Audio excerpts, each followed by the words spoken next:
ये कहानी 17 साल की जिमी की है, जो कि दिवाली की छुट्टियां मनाने अपने मौसी के घर कोची जा रहा था।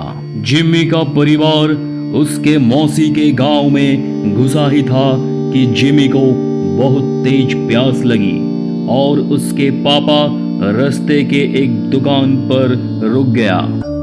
तभी जिमी के पापा को कुछ लोगों की भीड़ दिखी।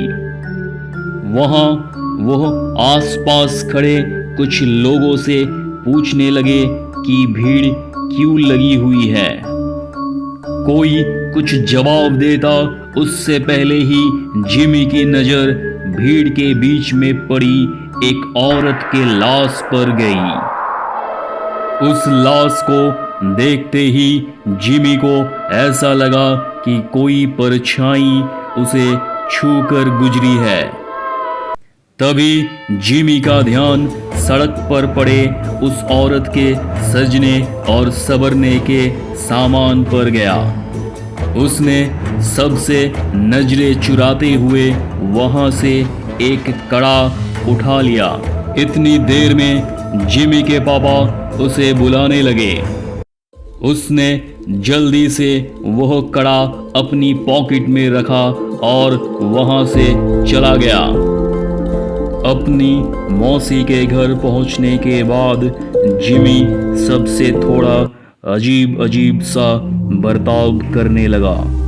उसके घर वालों को लगा कि वो उस सड़क पर लाश को देखकर डिस्टर्ब हो गया है, पर जिमी का ध्यान अभी भी उसके पास रहे उस कड़े पर था। वह अपने कमरे में शीशों के सामने उस कड़े को पहनकर देखता और मुस्कुराता रहता। एक दिन जब जिमी अपने कमरे में उस कड़े को पहने खड़ा था तो उसका मन किया कि वो पूरी तरह लड़की बन जाए। वह अपने कज़न रुचा के पास गया और उससे उसके सजने संवरने का सामान मांगने लगा। फिर जिम्मी अपनी मौसी के कमरे में गया और वहां से उनकी साड़ी और लिपस्टिक उठाकर ले आया। वो तैयार हो ही रहा था कि जिम्मी के पापा उसके कमरे में आ गए।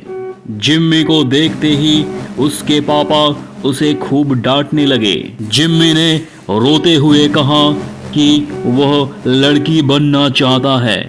ये सुनकर उसके पापा बेहद गुस्से में आ गए और उसे बुरी तरह पीटने लगे और उसका कमरा बाहर से बंद करके चले गए।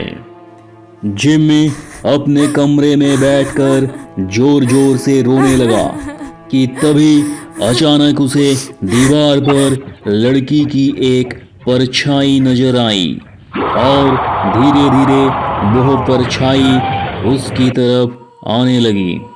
जिम्मी वह परछाई देखकर थोड़ा घबरा गया और कमरे का दरवाजा जोर जोर से पीटने लगा, पर किसी ने दरवाजा नहीं खोला।